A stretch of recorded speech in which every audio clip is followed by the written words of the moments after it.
Hi there!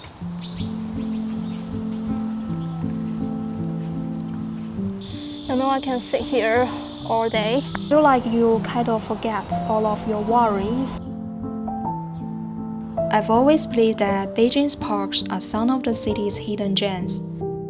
Today, I'm taking you to Taoranting Park, a local park in central Beijing, to discover how a simple afternoon walk turned into an unexpected journey through time.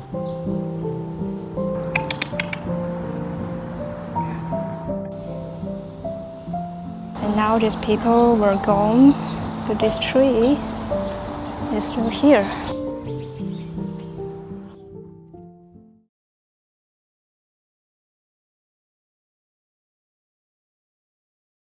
This is my outfit right now. Actually, most Chinese women prioritize sunscreen protection very much, including me. It felt like 37 degrees today, so going out sounded crazy. But once I stepped into this park, I feel so glad I can. The park I randomly picked on the map turned out to be an incredible surprise. There's so much greenery here, so healing. Wow, look at these lotus. They are so pretty.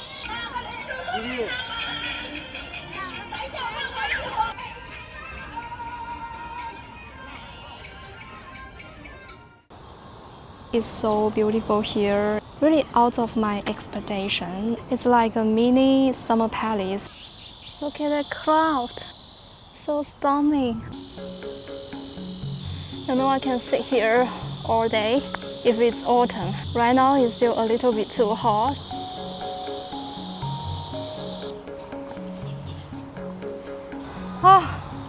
I'm super sweaty now. Whoa, robot vacuum cleaner here. No matter how hot, it won't feel tired. The park is built around a central island, surrounded by a lake and hills. On the island stands Cibei Temple, originally built during the Yuan dynasty. This is where the history of the park began. The iconic Taoranting pavilion, which later gave the park its name, is also located within the temple.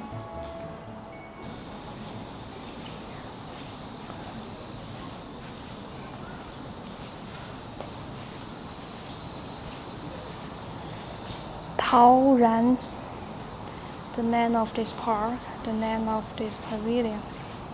Taoran basically means super relaxed, super carefree feeling. Feel like you kind of forget all of your worries. This word comes from an ancient poems from Tang Dynasty. 共君一醉意陶然. It means sharing wine with your friends and together you feel intoxicated. The person who gave this name to this pavilion, he said, even though I never drink wine, but I'm drunk on the beauty here.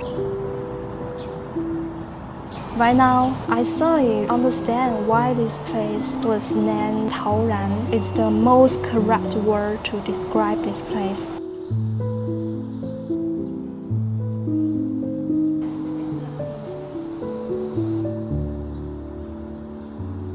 Not so much people here. It's so quiet right now.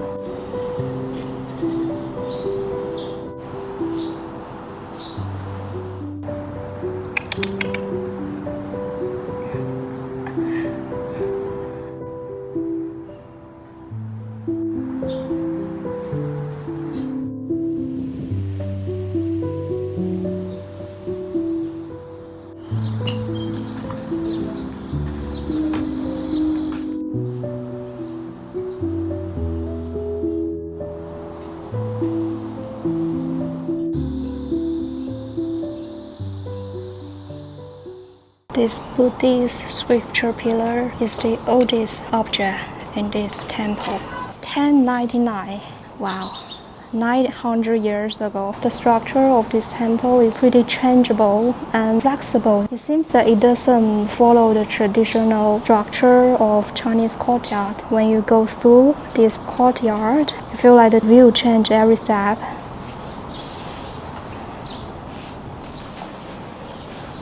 So the several halls in this temple were all changed to exhibition halls, which showcase the Chinese modern history. This picture scares me. This is the hall where they used to hold a meeting, revolutionary meeting here.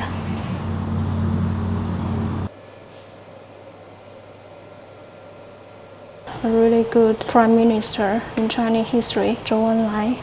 This is his wife, Deng Yingchao. They are so young. The hall I just saw displayed two stone tombs of two people. They were the revolutionary 100 years ago, but sadly both of them died at a very young age because of very sudden illness. Both of them were buried in this place. Maybe at that time, this place witnessed their story, witnessed their youth, witnessed their love, and even their death. This place was their place.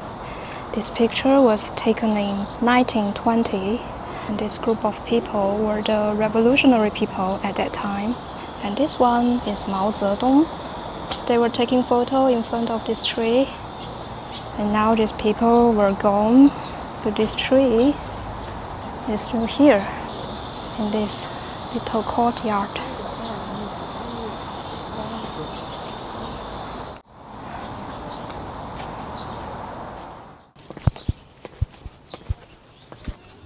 Apart from Taoranting Pavilion, more than 30 pavilions are scattered throughout the park, including replicas of famous pavilions from across China. As you wander through the park, discovering one unique pavilion after another feels like a little treasure hunt.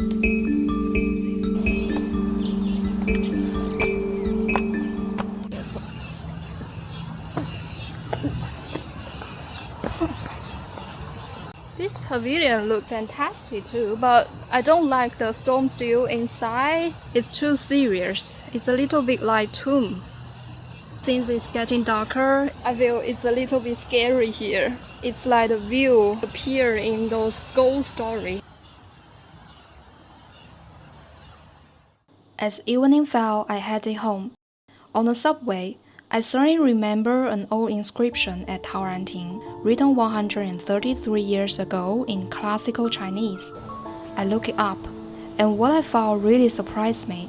It was written by Tan Sitong, who has spent part of his childhood here. He described the place as a desolate landscape, with endless tombs, stagnant ponds, and no temples. He wrote about the grief he felt when he returned years later, only to find the people he once knew gone. Somehow, reading this article hit me harder than I expected. Someone else's memory of this same place just changed the way I saw the park. It was no longer just a park, it felt like a container of time, a place that had witnessed generations of human joys and sorrows. I kept searching, and gradually, everything I saw today began to form a bigger picture. This place began as a quiet suburban retreat for scholars, later became a burial ground and a hidden meeting place during times of turmoil. In the 1950s, it was cleared and transformed into the peaceful park we know today.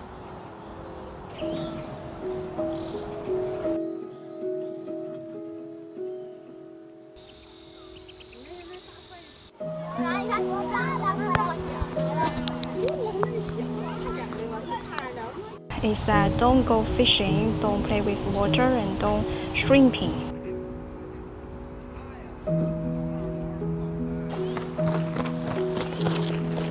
Wow, there is a robot guard there. Maybe that robot guard tell them not to fish here.